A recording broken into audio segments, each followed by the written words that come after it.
Yeah, I have three kids, three sons. One's 10, one's 8, and the other one's just a little over a year. And pretty much, even the little 1-year-old, they're all showing interest in wrestling. Yeah.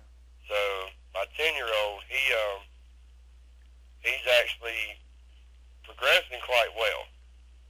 He's taking bumps. He can run the ropes pretty good. He Just last week I went to a show, and I always let him get in the ring if possible before the show. And he was out there taking the super bump off the middle rope. And, I feel like he's just a purebred athlete, and I'm hoping. I mean, I'm not going to push it down his throat and tell him. I told him if he wanted to learn, I would teach him. Yeah. And so far, he's showing. I'm hoping he does well. I mean, well, you know what? It's better to introduce it to him at a young age rather than introduce it to him at the age of 27 or 28, and get him used to it, and at least he'll understand the concepts better when he reaches a more mature age. I think that's the best way of looking at it. And on a lighter note too, the Divas division's looking up because Kelly's lost the Divas title. Rejoice to that. That's Yeah, I saw her. I thought about you tonight. She lost it, and you know, it was. I actually kind of like the angle with Beth and Natalia trying to bring back wrestling to the Divas division, which maybe there's a couple besides them, but really and truly, those are your two top workers in that division. yeah, and the thing is, Jim the Animal Neidhart, when I spoke to him, he said that he believed that Natalia and Beth Phoenix were two of the best talents they had, and they were, playing second to people like Kelly, and now it's nice to know that they're finally doing something worth of doing with the Divas division. That's great. I think it's awesome. In terms of the face, Yeah, I mean, I would really love to see Vince try to get away from that portion.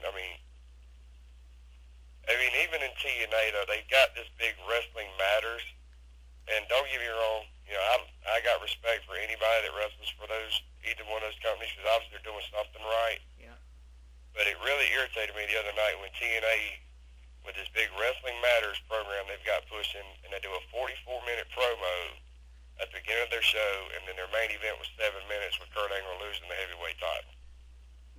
how do you promote Wrestling Matters by having one of your best wrestlers lose in the main event? That's not the way to promote it. You think you'd have him win, considering that. Yeah, I understood that Kurt was leaving he's trying for the Olympics again, but I felt they could have done it differently. Kurt Angle is one of the best wrestlers in the world, and he's virtually. You can name people that have beaten Kurt Angle, yes, but there isn't one person that you can name that Kurt Angle hasn't beaten, and if he hasn't beaten them, he hasn't faced them yet. He's beaten everybody. That's the thing about Kurt Angle. Kurt Angle's beaten everybody. There's not one person he hasn't beat, and that's the thing that I think everybody needs to take into consideration. And to have him lose on a Wrestling Matters program is an insult to everything he's done. This whole idea of TNA Yeah. Impact Wrestling is terrible. I don't enjoy that at all. It's where you got to watch that on TNA, then you have to watch WWE promoting Twitter and Facebook all the time. And that's terrible too. Are you getting much feedback on your Facebook and your Twitter, man?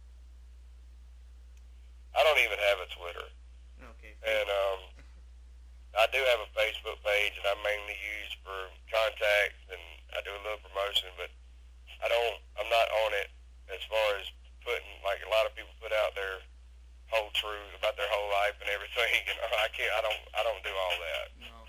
And the thing is too about that Twitter thing that they do it in like less than 150 characters, and I can't even sum up my whole life story in 150 characters. That's crazy. One thing I don't like. Yeah. The thing I don't like about it is the limitations, like the 150 word limitation, the 5,000 friend limitation. I wish they would, overcome that, because that's kind of annoying. That's terrible. Yeah, I think it should be up to you, whatever you wanted to do with it. Yeah. And I'm still big on the, I'm an old school kind of guy. I really am, and I don't like it when, say, this guy and this guy are feuding, but then they're chit-chatting back and forth on Facebook. You think they'd be promoting it through Facebook, sending out tweets of hatred to one another, or doing something Oh, like yeah, that? at least make it seem to these people you don't like each other. Mm-hmm. I remember back in the day when we used to cross-promote feuds on different radio shows. Basically, that was probably back in 2008, 2009. The way you'd make it look realistic is if a match was coming up, the way you'd promote it is you'd have one guy call in on one line, and the other guy would call in on the other line, and then you'd kind of have, the two of them exchanging words. And it was almost as if, they actually legitimately hated one another, and that's the way that we always promoted a feud. It wasn't, hey, I'm looking forward to facing you, and I hope we have a good match. It was just pure hatred, and that's the way it's supposedly supposed to be done. But if we have fans in the background there. If me and you were going to have a feud, Yeah. if me and you were going to have a feud, and we're sitting here talking on my radio program, buddy to buddy, I mean, nobody's going to buy a ticket to come see us. And that's where I feel like a lot of guys have lost, I guess you could say, the respect of the business. yeah, They've forgotten it over the years. It has just come down to, I don't know, making sure that they're over and not thinking about what they can do to make not only themselves better, but the promotion they work for better, or anything like that. yeah, and then we sit here and we try to put the blame for everything on the promoters. And one thing that I've, raised here through the years is the fact that one of the main problems with independent promotions is the promoters themselves. But really, a significant amount of the blame can be put on the talent, too. I blame the New Talent Initiative sometimes. Oh, most definitely. I mean, you can't point the finger at a promoter. I'm in this business. I've been in this business since 1999.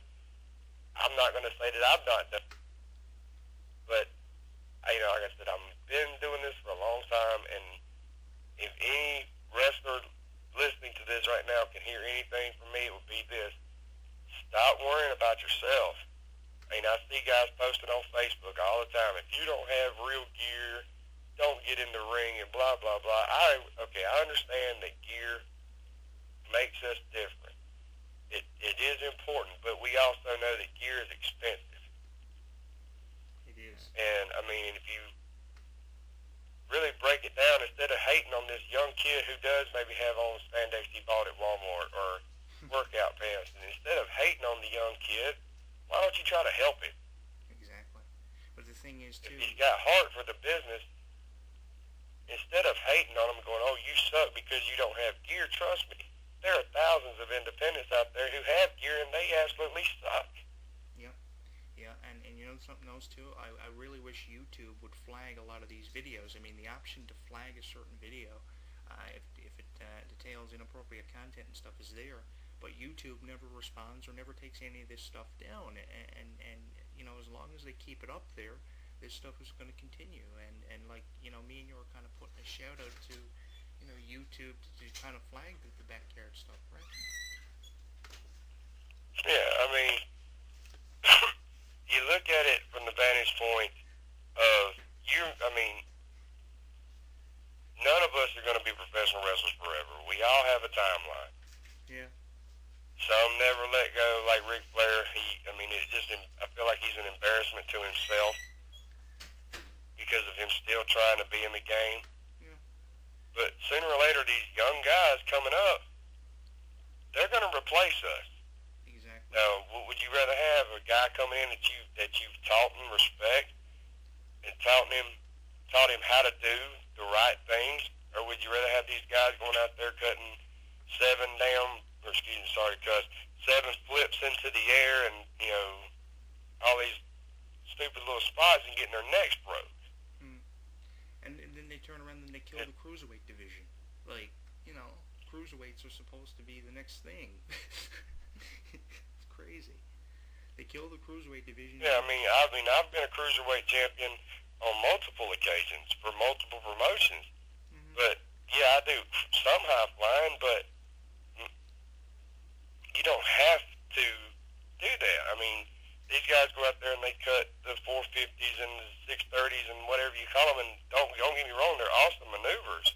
Mm-hmm. But they get the a response in the crowd. The Undertaker jumps over the top rope once a year and gets the same response. I know, and then they turn around and suspend Evan Bourne. What's the answer for that? Why would you suspend one of your best, I guess, cruiserweight wrestlers? Why would you do that? Yeah. It doesn't make any sense. You're going to rely on the Undertaker to come in once or twice a year and jump over the top rope? Like, that just doesn't... Yeah, I mean, this business will chew you up and spit you out.